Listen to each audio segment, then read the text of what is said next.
Big signal, Xi Jinping has taken action on local governments and financial circles. Suzhou's billion-dollar toxic land goes viral, citizens mock, from unfinished buildings to toxic ones. Female teacher taken away by police after speech, private teachers in various counties in Shaanxi protest again. Insider, Peng Lifa is still detained by the Haidian Sub-bureau.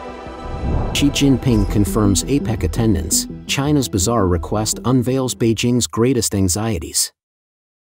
It's all covered in today's China Truths. Big signal, Xi Jinping has taken action on local governments and financial circles. The Chinese Communist Party's State Council recently dispatched inspection teams to 16 provinces for on-site checks. Preceding this, they openly sought information from the public, and numerous provincial party and government leaders had already expressed their opinions. As per the Beijing Youth Daily, these provinces include Beijing, Tianjin, Hebei, Inner Mongolia, Jilin, Heilongjiang, Shanghai, Anhui, Jiangxi, Hunan, Guangxi, Hainan, Chongqing, Yunnan, Gansu, and Ningxia. Simultaneously, on November 10, the Chinese Organization and Personnel Network reported the formulation of the CCP National Financial Regulatory Agency's 3 determinations plan, consisting of a director, 4 deputy directors, 114 department-level officials, and 910 administrative staff. This department operates directly under the State Council and holds ministry-level status. This institution is expected to assume the routine oversight of financial holding firms and certain supervisory powers from the China Securities Regulatory Commission. Observers believe these moves are signaling a significant effort by the CCP to cleanse the ranks of officials in the financial sector. It appears that everyone will face scrutiny, with CCP officials and financial leaders likely undergoing evaluations. Recent media reports have revealed the ousting of several CCP officials, past and present, including former finance sector leaders. Among them is Li Keqiang's cousin, Zhu Songjio, who has been arrested. On November 7, the website of the Central Commission for Discipline Inspection of the CCP revealed that they had started an investigation into Zhu Songjio, a former member of the Zhejiang Provincial Party Committee and vice chairman. They've sent the case for review and prosecution to the legal authority. The announcement specifically mentioned that Zhu Songjio was caught bringing banned books into the country and reading them for a while. Furthermore, Zhu also resisted the investigation, criticized the party's key policies and major decisions without basis, engaged in clique activities, disrupted the political environment, used financial means for personal gain, and took advantage of his position for others' benefits in company dealings, finance, and loans, and illegally accepted substantial assets. On November 10, mainland media figure Zhao Lanjian claimed on social media platform X that after Li Keqiang's departure, Xi Jinping has once again acted. The Central Committee approved the removal of Li Keqiang's cousin, Zhu Songjio. This puts the lives of Li Keqiang's relatives and associates in jeopardy. Rising cases of corporate executives vanishing in China.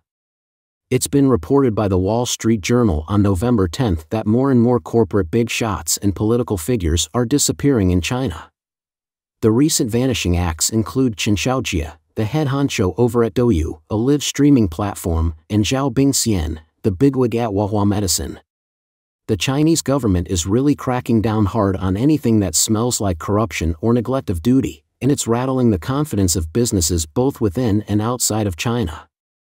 This year, there's been a growing list of Chinese business leaders who are either going MIA or getting taken into custody. Take Bao Fan, a major league investment banker, for instance. He went missing in February and hasn't shown his face since. Word on the street is that the authorities nabbed him in connection with a corruption probe involving a former big shot at his investment firm, China Renaissance Holdings. This series of disappearing acts and the constant escalation of government actions have sent chills down the spine of the Chinese business community, leading to a never-before-seen amount of profits flowing out of China. As previously reported, up until the end of September, over 6 quarters, foreign companies have pulled out more than $160 billion in profits from China. These companies not only have to deal with China's slowing economic growth but also the increasing tension between Beijing and Washington. The report also mentions that the Chinese government has been trying to ease the worries of businesses and investors. Back in July, Premier Li Qiang and other big shots had powwows with top business heads and company bosses, and the CCP put out 31 points to pump up confidence in private sector growth. But despite these efforts, many business leaders still feel queasy about what they see as a shaky political climate. Fred Hu, the big cheese at Primavera Capital Group, a private equity firm, spoke at the Bloomberg New Economy Forum in Singapore on Wednesday. He mentioned that Chinese business heads are keeping things low-key and that market vibes aren't looking so good. After Baofan went off the grid, concerns about Xi Jinping's hardline regulations have suddenly shot through the roof. And following this, a bunch of other Chinese execs have either disappeared or been held, including folks who have had strong ties with the elite in the Chinese Communist Party. Last Saturday, the Central Commission for Discipline Inspection of the CCP, the top anti-corruption organization, announced that Zhang Hongli, a former big shot at the state-owned Bank, Industrial and Commercial Bank of China, is under investigation. Zhang has had gigs at Goldman Sachs and Deutsche Bank. Suzhou's billion-dollar toxic land goes viral, citizens mock, from unfinished buildings to toxic ones. According to Dewan News, over 7 years ago, Shanghai Lujiazui Financial and Trade Zone Development Company, Limited spent 8.5 billion yuan to acquire 17 plots of land in Suzhou, and later discovered that 14 of them were contaminated. On November 4, the company announced legal action against 5 entities, including Jiangsu Su Steel Group Company, Limited, seeking over 10 billion yuan in compensation. This led to the trending topic Suzhou 100 billion poisonous land on social media. What is the current situation of the poisonous land? On November 9, at the entrance of several plots involved in the pollution dispute on Sutong Road North and Suzhou High-Tech Zone and east of Sugang Road, warning signs saying this plot has pollution risks. Unauthorized entry is strictly prohibited were seen. A resident of a community that had already moved in explained that since these warning signs were put up last year, property prices in the community have plummeted, and they are very worried about whether the plot where their house is located is contaminated. On the afternoon of November 9, in the plots of Suzhou High-Tech Zone and Sugang Road, which are involved in the pollution dispute, several residential projects have been built, and a large commercial and office complex seems to have been completed but not yet put into use. While visiting and taking photos in the commercial complex, a security guard in uniform approached and stopped, saying that photography is not allowed. The pollution dispute has impacted various projects, including residential complexes, a commercial and office complex, and a school named Suzhou Reading School. Many entrances of the plots have red warning signs, stating, "Warning, this plot has pollution risks. Unauthorized entry is strictly prohibited." The most signposted is a school that has been built but not yet put into use, with the school gate reading Suzhou Reading School. Several red warning signs are hung around the school. The security at the school gate explained that the school had not been put into use, and there were no students. From the outside, the school's playground area is overgrown with weeds. The pollution involves Class 1 carcinogens, benzo, A, pyrene and naphthalene, significantly exceeding safety standards. The lawsuit stems from a Sino-British joint venture international school, Suzhou Reading School, built on contaminated land, sparking concerns about health risks and property values. On November 10, one Weibo account stated, "Industrial land transformed into commercial land for development, dedicated to creating a large complex with residential areas, schools, hospitals, supermarkets, etc." Now, the toxic truth is exposed, everyone knows, and it's likely that no one will move in the future. The toxic land has become a deserted city. Thinking of uniting to deceive homebuyers, now they've failed, serves them right. The toxic land, did they not know during development? They knew. Still, they proceeded, driven by greed, disregarding the health of the people. Another said, "If you don't understand, ask. How is it discovered that it's toxic land? What caused the pollution of the toxic land? How should it be handled?" The most frightening thing is that construction workers have been building there, only realizing it's toxic land after completion. Is it a loss of morality or a loss of humanity? This is the first time hearing about toxic land. I only knew about abandoned buildings before, and now there's a toxic building? Female teacher taken away by police after speech. Private teachers in various counties in Shaanxi protest again.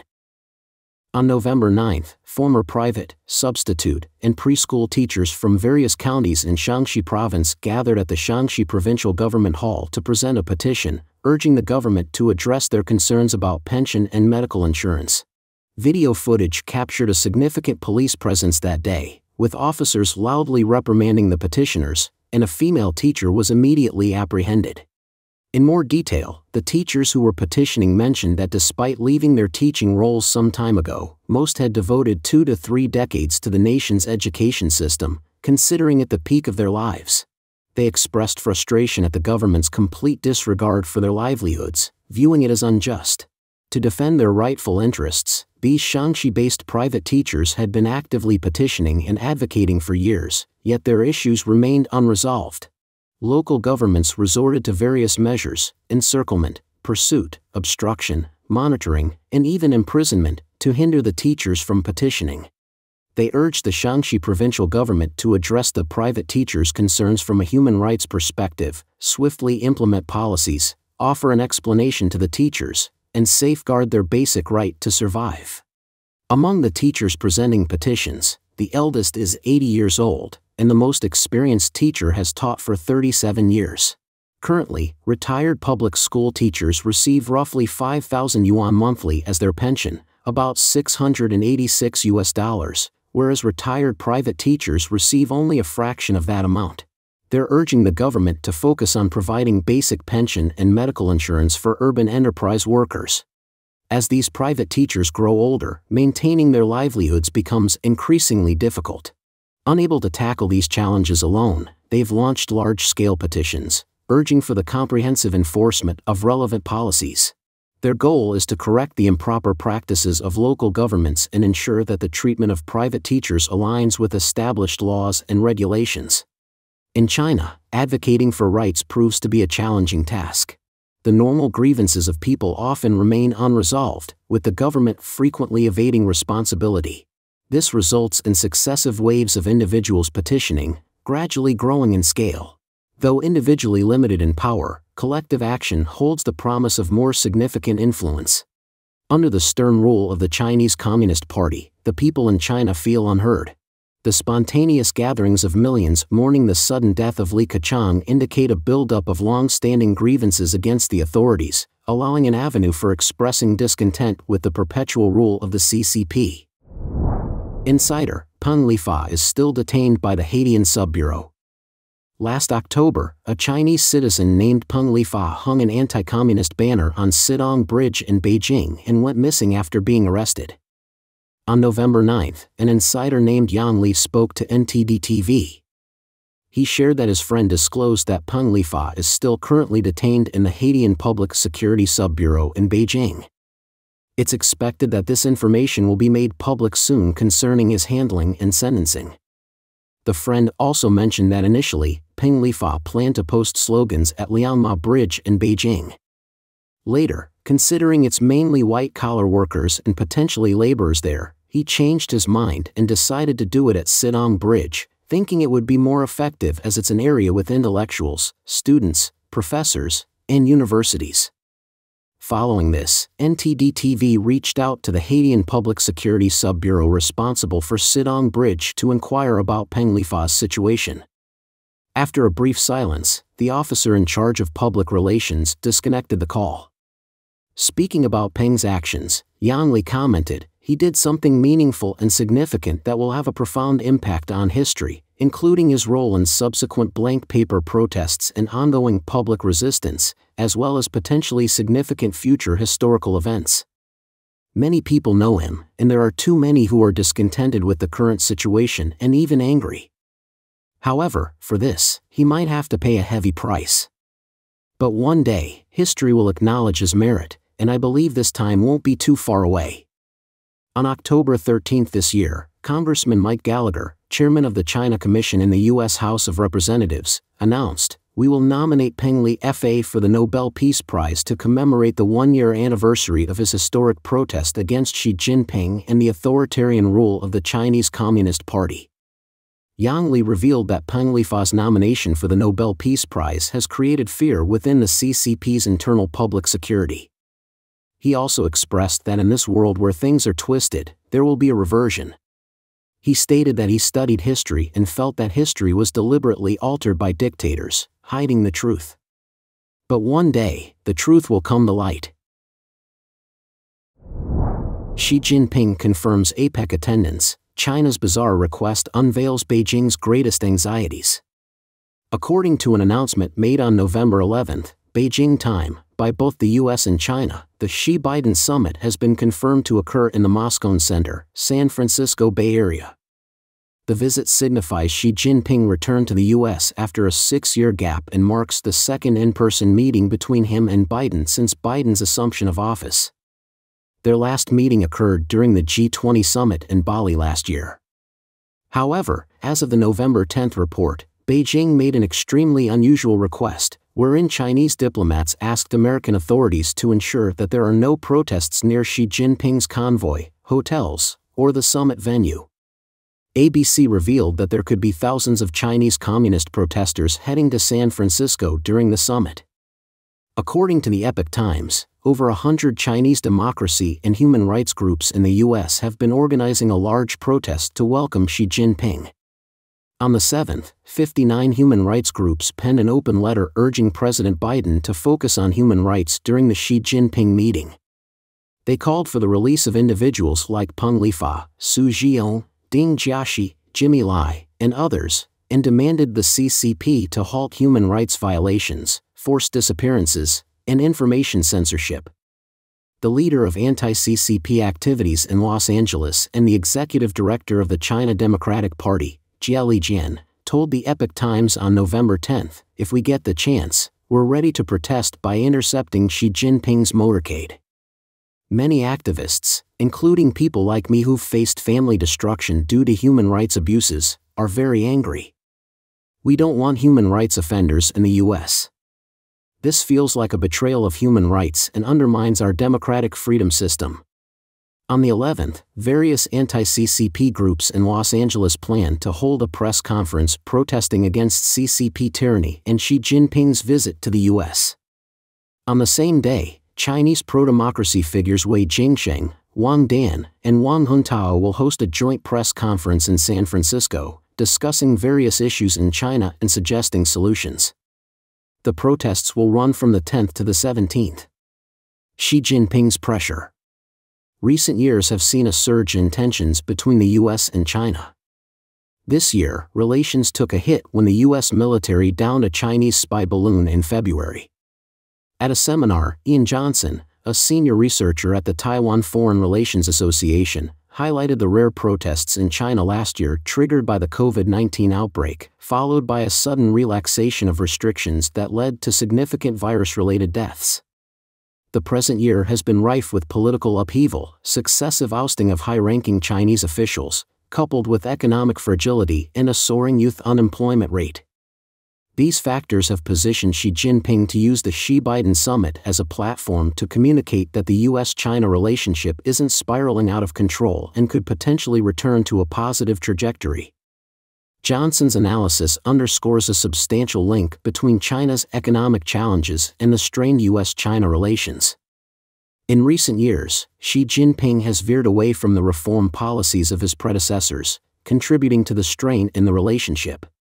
It's crucial for Xi Jinping to demonstrate that the US-China relationship is manageable to stimulate economic recovery and reform initiatives, rendering the Xi-Biden summit even more pivotal for him.